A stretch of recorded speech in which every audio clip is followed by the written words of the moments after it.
An hours-long SWAT call in central Austin finally resolved. Why it took so long for the arrest. And we're tracking two cold fronts here in first warning weather. Will they have an impact on your Thanksgiving travel plans? I'll let you know on my full forecast. Also, a battle brewing over the future of U.S. Space Command. Why the president-elect may be moving it south.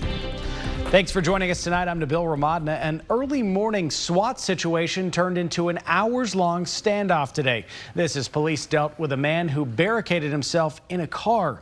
People were asked to stay away from Garden Street in between East Cesar Chavez and Holly Street. Police say it was a family disturbance that led to the call out. The suspect was taken into custody and police have since cleared out of that area.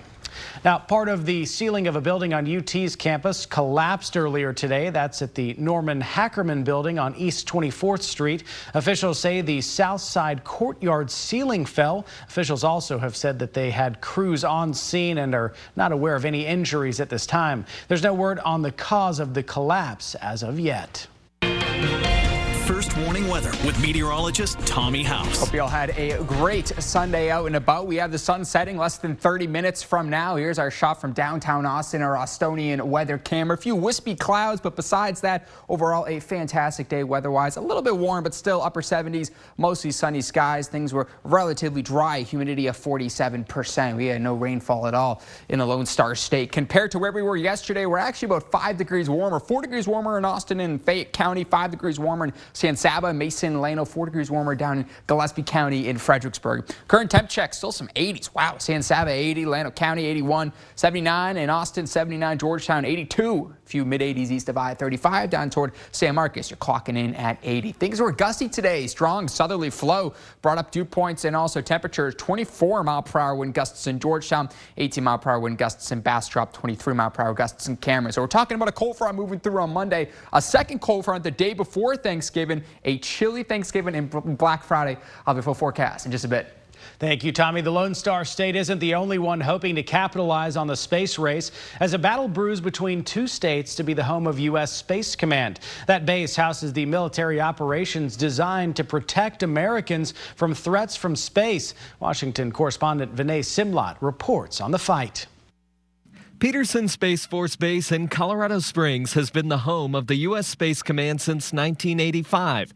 But Alabama Senator Tommy Tuberville wants it in his state. There's no doubt that Huntsville, Alabama is the best place. I feel really good about President Trump prioritizing this when he gets back in office. During his first term, President-elect Donald Trump ordered Space Command moved from Colorado Springs to Huntsville, Alabama. But President Joe Biden reversed Trump's decision. President Trump selected Alabama because it was the best place when it came down to national security. Alabama Senator Katie Britt says her state has world-class aerospace capabilities.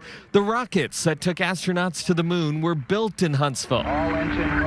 The Colorado Springs Chamber of Commerce says Space Command adds $450 million a year to the local economy. What's in the best interest of Colorado is also what's required for our national security. Colorado Representative Jason Crow says the state's workforce is its strength. Colorado data shows it has the highest number of aerospace employees per capita in the country. We cannot risk losing those highly skilled workers with a move and then having to rebuild that over a 4 to 5 year period. Representative Mike Rogers told Alabama Radio FM Talk 106.5 President-elect Trump plans to move Space Command to Alabama during his first week in office. In Washington, I'm Vinay Simlat. Retail gas prices fell by 3 cents in the past 2 weeks. The national average price for regular gas now sits at $3.12 per gallon. That's a massive 49-cent decline from about 5 months ago and 31 cents less than the price this time last year. The man driving a concrete truck that veered into a Hayes CISD school bus, killing a child and another driver earlier this year, is set to appear in court tomorrow.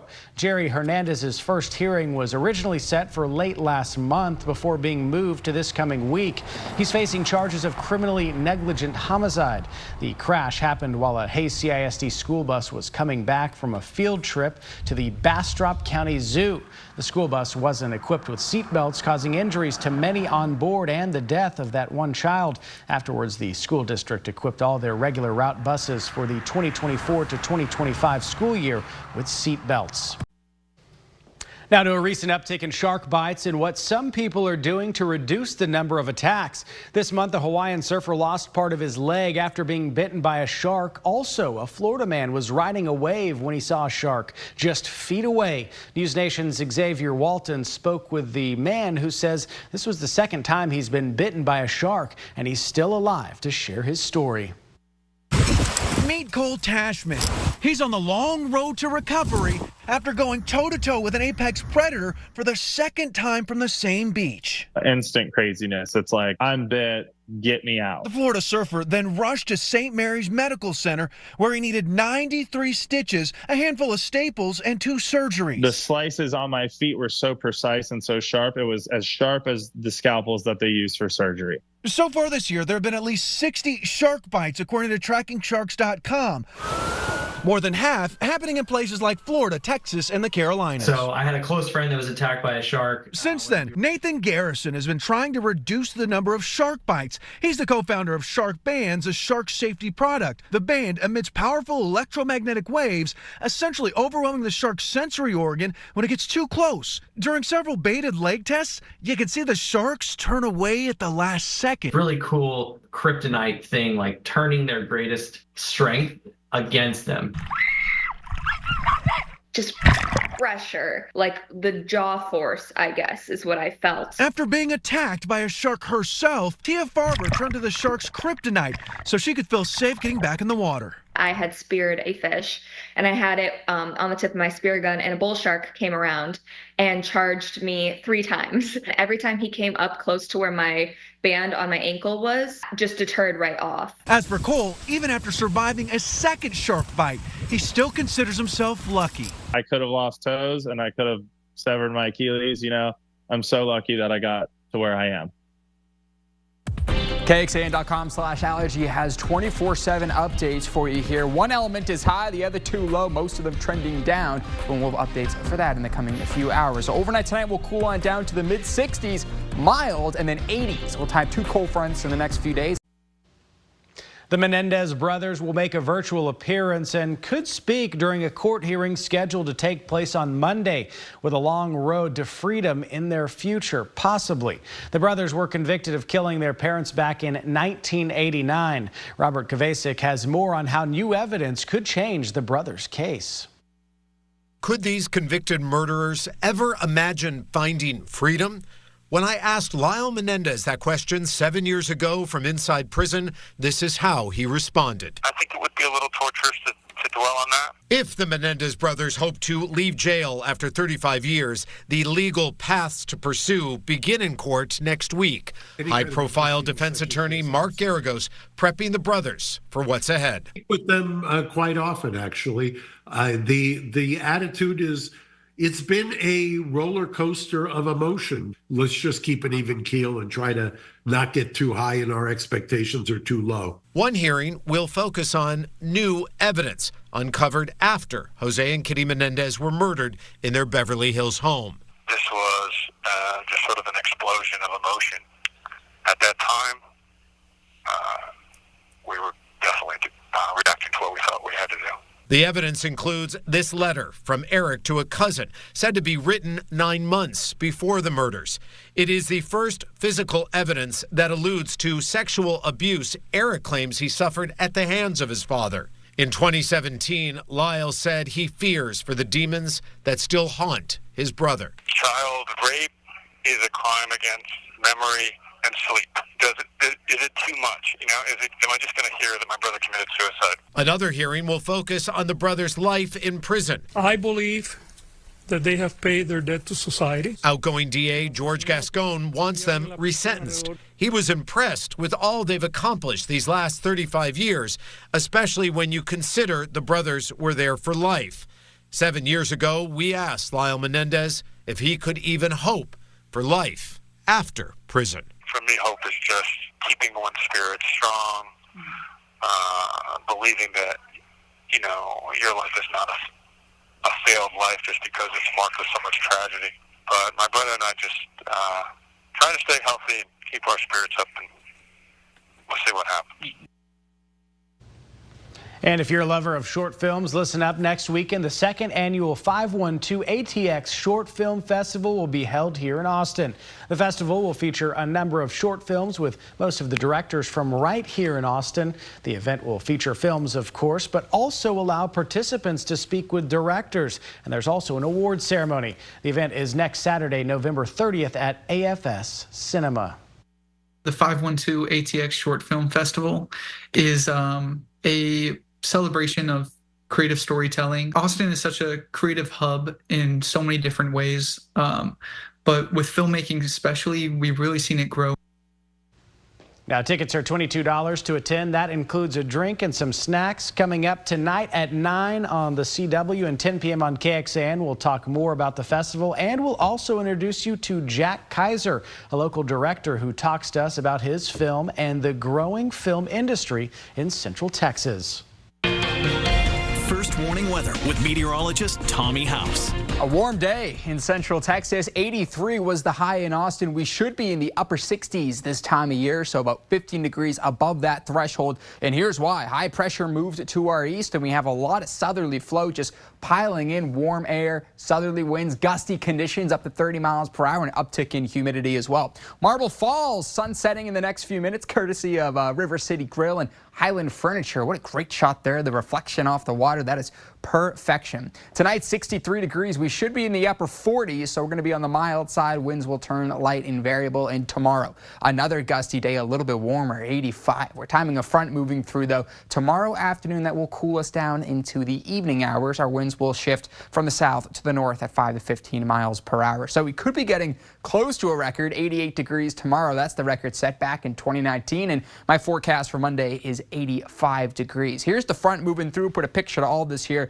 By the late morning hours, places like San Saba already in the 60s, and the front's going to move slowly to the south. So 84 in Austin in the early afternoon hours. But notice between 2 p.m. in Austin and around 6 and 7 p.m., pretty big temperature drop toward the afternoon into the evening, back down to the 60s by the late evening into the overnight hours. So the high temperature trend, it's a roller coaster. So mid-80s, we had the 80s today, 80s again tomorrow, dropping back down to the upper 60s on Tuesday, Wednesday, back up into the 80s again. And then a second cold front, this one much stronger because look at your Thanksgiving and Black Friday forecast. Highs in the upper 50s, low 60s, so that below seasonable average. And then even into Saturday, we're still below where we should be this time of year. So 3 cooler than average days, that's what I'm timing to close out the week. Here's that second cold front. Notice for both of these fronts will be dry, so I'm not expecting any sort of rain across the next 7 days.